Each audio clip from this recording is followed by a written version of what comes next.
Bonjour tout le monde, nous sommes le jeudi 24 février 2022 et donc très tôt ce matin, pendant la nuit, il y a eu les premières attaques de la Russie face à l'Ukraine, ce qui a causé sur le marché clairement une baisse significative. On peut clairement penser et affirmer même que la chute est due à cela, parce que regardez, le Bitcoin a clairement chuté à partir de 3h du matin pour perdre quelques heures après environ 7% de sa valeur pour s'établir aux alentours des 34 300 $, 34 400 $, avec un Ether qui lui également a énormément retracé. On a une map principalement dans le rouge sur ces dernières 24 heures. Est-ce que c'est le moment de revendre ces cryptos et de paniquer sur le marché? Probablement pas, on le sait. On essaye pas de vendre sur des bougies rouges, mais plutôt des bougies vertes lorsque le marché monte. C'est pas le cas actuellement. Même sur la tendance de fond, on a un Bitcoin assez négatif. Regardez ici en weekly, on a l'impression ici que l'on va peut-être clôturer dimanche en dessous des deux bougies précédentes. Donc on va peut-être effectuer un nouveau plus bas sur les clôtures ici sur le Bitcoin. On va suivre ça avec attention ces prochains jours. On a également les bourses traditionnelles qui ont retracé de façon significative durant la nuit.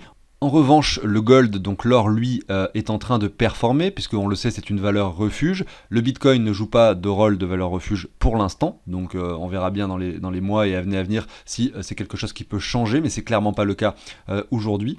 On va donc commencer l'émission du jour par une analyse de fond sur le Bitcoin, une comparaison avec ce qu'il se passe actuellement sur les autres bourses, et on va regarder l'or.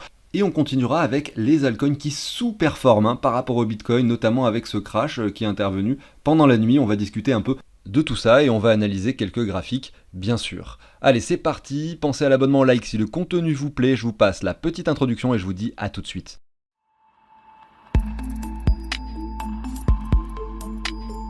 On est sur le Bitcoin ici, et il y a quelque chose d'assez intéressant à faire que, effectivement, je n'avais pas positionné lors de mes émissions précédentes, à tort d'ailleurs, hein, je l'admets, mais on va se mettre effectivement en ligne, voilà, comme vous pouvez le constater ici. Je me positionne clairement sur les sommets des clôtures cette fois-ci, vous voyez. C'est pour ça que je me suis mis en ligne, c'est parce qu'on peut visionner clairement les clôtures des corps de chandelle sur ces niveaux-là. Ici, on a cette ligne haute, et on va placer et positionner la ligne basse, comme ceci, voilà. On visualise ici un joli canal en expansion, avec une borne basse, une borne haute, assez bien définie par ces lignes de tendance. Ce que j'avais fait au préalable sur les émissions précédentes, c'est que j'avais positionné cette ligne d'une façon différente, c'est-à-dire que la ligne basse, je l'avais positionnée comme ceci, tout simplement sans prendre en compte cet excès baissier que je considérais comme un excès, et je me disais qu'effectivement, sur ce point-là, il y avait un joli point de support. Il se trouve qu'actuellement, avec le contexte mondial actuel, on est en train de le percer par le bas, et donc on se demande bien sûr à quel niveau on va clôturer dimanche, mais si jamais on clôture en dessous de cette ligne, on pourra toujours estimer qu'un joli point de support pourrait se produire sur ce canal en expansion que je vous montrais juste avant. Ici, aux alentours des 31 000, 30 800 $, si jamais le marché décide d'être un petit peu plus bearish, un peu plus longtemps. En tout cas, on le constate ici en weekly, il n'y a pas eu de réel rebond, parce que le rebond aux 45 000 qui s'est produit à cet endroit-là, ici, donc 41 000 sur les clôtures et 45 000 sur les mèches, n'est pas significatif. On a réellement une baisse qui s'est produite sans pullback, sans retour haussier. On voit que le mouvement ralentit, on voit que ce mouvement ralentit pour la simple et bonne raison que, regardez, on a cette ligne de tendance qui a été cassée dans un premier temps, donc ça c'est une bonne chose. Malgré tout, la baisse n'est peut-être pas terminée. Alors je suis repassé ici en bougie, et il y a une autre chose que je voulais vous faire constater, c'est une potentielle divergence qui pourrait se dessiner. On en a parlé hier, on a expliqué qu'effectivement on était sur une localisation intéressante, puisqu'on est sur le bas de ce range qui du coup semble se dessiner comme un range en expansion, ou plutôt un canal en expansion. On a donc une localisation intéressante, mais on n'a pas encore les autres éléments qui peuvent nous faire penser au retournement de tendance, à savoir la divergence et la structure.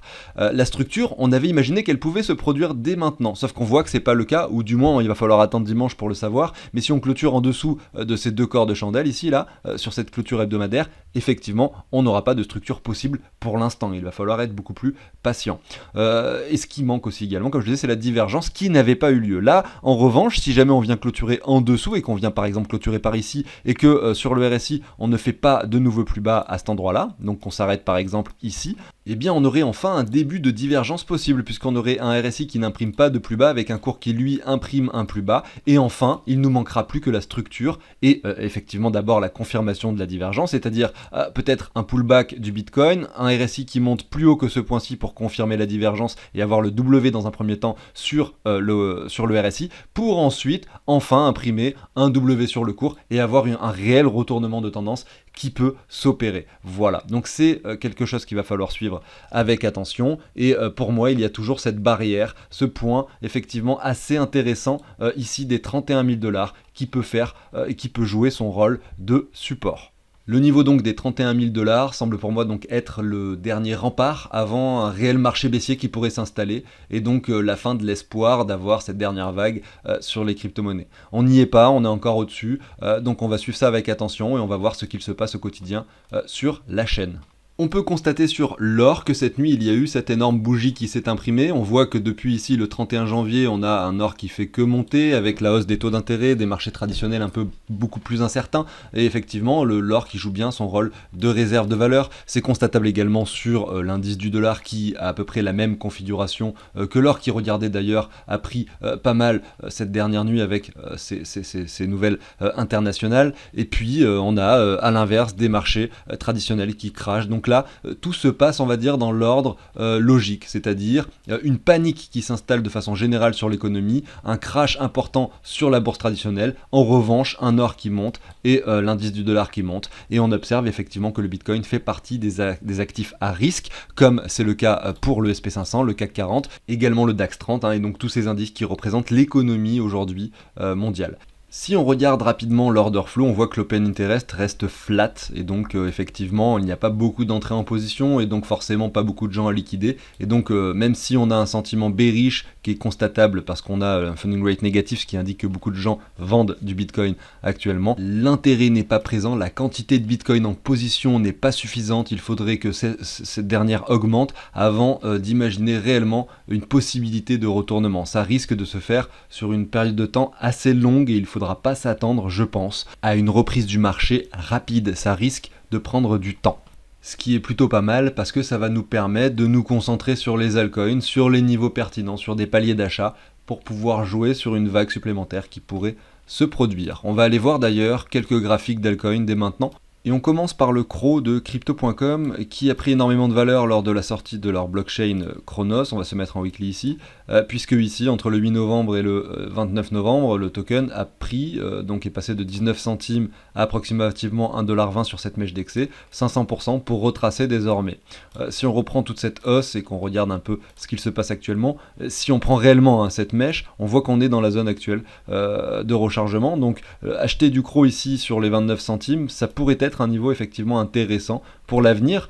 Si on positionne en parallèle cette trendline basse que je vous ai mis ici, et que au lieu de prendre effectivement la hausse sur cette mèche d'excès, on prend les clôtures des corps de chandelle, on a les 78,6 cette fois-ci qui sont bien dessinés sur cette ligne de support qui est représentée à la fois par cette ligne de tendance ici aux alentours des 20 centimes. Donc le CRO, je pense que a un avenir assez radieux parce que la plateforme est là pour durer, j'en suis convaincu, et que dans cette zone étendue ici entre les 30 et les 20 centimes, vous avez des prix d'achat intéressants sur le CRO de Crypto.com. Si on supprime un petit peu tout ça et qu'on regarde cette fois-ci jusqu'où est-ce que ce token pourrait monter, ou quels sont les targets réellement envisageables, eh bien la première chose que je peux faire, c'est regarder déjà cette première target, où est-ce qu'elle nous a amené. Si on reprend un Fibo de prolongation simplement sur ces niveaux-ci, voilà, je vais me positionner comme cela, je vais essayer de faire ça de façon assez précise, voilà.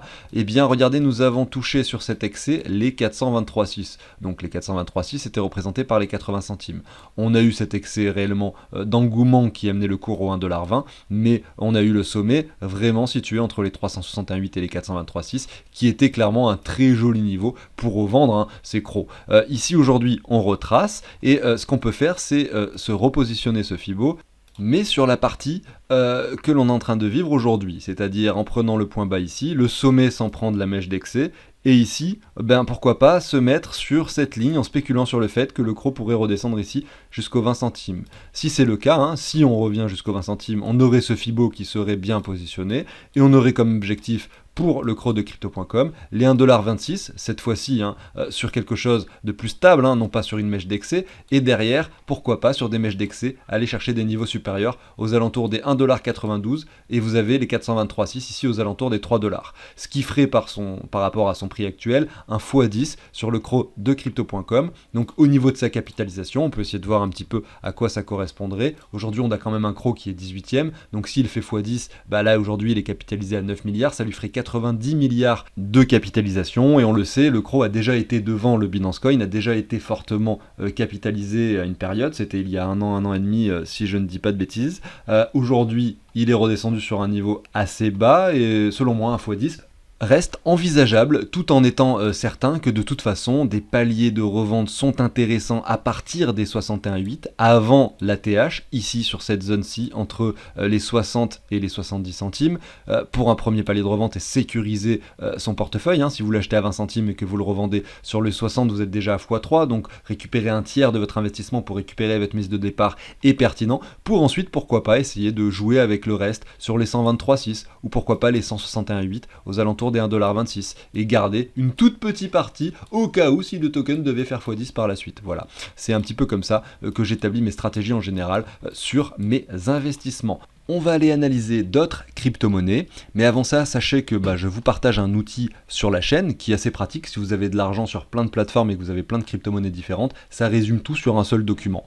Ici, vous avez le prix des crypto-monnaies qui est récupéré en temps réel en plus de ça, donc en fait, vous n'avez pas grand-chose à faire et vous avez plein de données comme savoir combien vous gagnez par rapport à ce que vous avez investi, votre ROI, combien vous avez d'argent sur vos plateformes, etc. Plein de données intéressantes. Ça peut calculer également les plus-values lorsque vous allez vendre des cryptos pour des euros. Vous allez pouvoir avoir la plus-value associée à la cession et donc faire vos déclarations d'impôts de façon assez propre. C'est très facile à utiliser, vous y aurez accès depuis n'importe quel appareil, votre ordinateur, votre téléphone, votre tablette, simplement en étant connecté à votre compte Gmail. Si vous souhaitez en savoir plus ou même obtenir ce tableau, vous pouvez simplement aller dans la description de la vidéo que vous êtes en train de visionner en cliquant sur le plus sur l'ordinateur ou bien le titre si vous êtes sur téléphone. Et vous allez avoir ici deux liens. Le premier, ça va être une vidéo, ça va vous ramener sur une autre vidéo où j'explique beaucoup mieux le tableau que ce que je l'ai fait aujourd'hui. Et le second lien, en fait, ça va vous amener sur le site de CryptoOrganize, ce qui va vous permettre d'effectuer une donation pour la chaîne, pour soutenir la chaîne et pour obtenir votre outil d'investissement, votre tableau. Voilà. Ceci étant dit, je vais continuer avec la suite. Et on commence ici avec IGLD. Regardez ici IGLD par rapport au Bitcoin qui semble être sur un support pertinent. En fait, on est sur des supports pertinents sur beaucoup de crypto-monnaies en ce moment. Donc il ne faut pas penser que parce que le marché descend, c'est le moment de vendre, mais plutôt à l'inverse, parce que le marché descend, que nous sommes enfin revenus, voilà, que nous revenons sur des niveaux pertinents pour investir. Et ça se voit ici sur ce graphique. En plus de ça, on pourrait se mettre les Fibo qui nous permettent de constater qu'à chaque fois sur IGLD, c'était très très propre. Nous sommes revenus à chaque fois dans ces zones de rechargement. Je pourrais le refaire à chaque fois si vous voulez, mais clairement, regardez ici encore aujourd'hui, zone de rechargement. Donc c'est pertinent. On va quand même aller voir son graphique rapidement par rapport au dollar, IGLD, USD, voilà, sur Binance par exemple. On constate ici que il y avait eu ce sommet sur les 559 $, lorsque Maillard Exchange est sorti. C'était l'euphorie sur ce token, c'était effectivement pas du tout le moment d'en acheter. Aujourd'hui, on retrouve un niveau assez pertinent. On a cette ligne de résistance assez intéressante qui est représentée par ce bottom aux alentours des 62 $. Malgré tout, on a également le chiffre psychologique des 100 $ qui se situe par ici. On pourrait se mettre en zoomant un petit peu sur ce graphique une ligne de tendance qui récupère ces deux bornes. On voit qu'actuellement nous sommes dessus. Si on reprend également le Fibo de cette hausse, donc on peut prendre en compte, sans prendre en compte cette mèche d'excès, on constate qu'actuellement nous sommes dans la zone de rechargement, même un petit peu plus bas. Donc c'est vrai que les niveaux actuels commencent à être pertinents et par la suite vous avez le niveau psychologique des 100 $ et par la suite encore les 70 $ pour plusieurs zones de rechargement avant, pourquoi pas, un marché haussier. Si derrière cette hausse se produit, quels sont les objectifs, pourquoi pas, pour IGLD? On va essayer de les définir ensemble. On va prendre un Fibonacci comme ceci, voilà, on va reprendre cette hausse sans prendre en compte la mèche d'excès, on va reprendre le point bas, alors là c'est pareil, on ne sait pas quel sera le point bas, mais on va le positionner, admettons, sur le niveau actuel, admettons que le rebond se fasse dès maintenant, et bien vous auriez des niveaux comme ceci qui seraient définis, à savoir les 161,8 aux alentours des 730 $. Donc ça serait, pourquoi pas, une hausse assez intéressante avec, bien sûr, comme pour le token dont je vous parlais avant qui était le CRO, des paliers de revente à se positionner tout d'abord avant l'ATH pour sécuriser ici entre les 355 et les 410 $, derrière les 100% de Fibo aux alentours des 500 $, qui représentent finalement cet ancien sommet, et par la suite les 161,8 plus haut aux alentours des 732 $. Voilà pour IGLD. J'enchaîne avec la crypto-monnaie Aleph qui est selon moi un petit peu moins capitalisée. Je vais jeter un œil pour être sûr de ne pas vous dire de bêtises. 450e au niveau de la capitalisation, 72 millions de capitalisation, donc potentiel assez important, retracement pas si violent finalement par rapport à ce que l'on a vu et par rapport à ses anciens points bas. On a un token qui a touché les 90 centimes sur le point haut ici et sur le point bas ici de juillet 2021, nous étions sur les 14 centimes. Donc certes, cette performance est assez importante, mais pas énorme au vu de sa capitalisation. C'est un projet qui concerne le Web3, en lequel je crois énormément, sur lequel j'ai consacré une partie de mon portefeuille pour spéculer dessus, à très faible hauteur puisque ça fait partie des tokens à risque. Et aujourd'hui, voilà, on revient sur les 37 centimes. On est finalement sur cet ancien point bas que l'on visualise ici, qu'on est peut-être en train de casser. Si on reprend un Fibo de prolongation qui récupère cette hausse, je pense que clairement, Aleph peut être acheté entre les 43 et les 29 centimes. Donc nous sommes en plein dedans. Est-ce qu'on va aller chercher les 29 centimes? C'est possible. Se mettre un palier par ici est intéressant. Vous avez les 85,4 même un peu plus bas au niveau des 25 centimes. Et par la suite, on peut spéculer sur ce token. Pourquoi pas pour une hausse qui pourrait nous amener. Alors là j'ai fait le Fibo, vous le voyez, en spéculant sur le fait qu'on revienne aux 25 centimes, sur le niveau haut des 1,24$ pour les 123 de Fibo, 1,56$ pour les 161, et si vraiment ce token devait être extrêmement bullish, puisque ça fait partie selon moi des tokens qui n'ont pas performé, qui ont un réel potentiel, donc j'envisage clairement la possibilité d'aller au 423,6 aux alentours des 3,70$ pour Aleph. Voilà, donc j'en ai fini pour ce token et pour l'émission du jour. J'espère que ça vous a plu. Pensez à l'abonnement, au like si le contenu vous plaît. N'oubliez pas d'activer la petite cloche pour ne pas manquer les émissions quotidiennes. Je vous souhaite une excellente soirée. Je vous dis à très bientôt. Salut tout le monde.